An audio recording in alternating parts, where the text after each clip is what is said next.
Dili ni siya sapa guys, kuan lang ni siya kanang tubod nga nabungkag. Dayon, mura siya ni sapa, kay ni overflow. Yung kadum siya dito mo siya agianan sa among motor pang shortcut.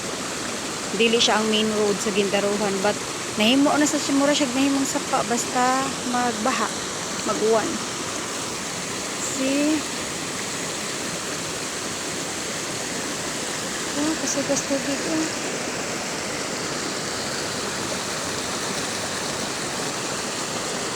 Dili ini siya sapa.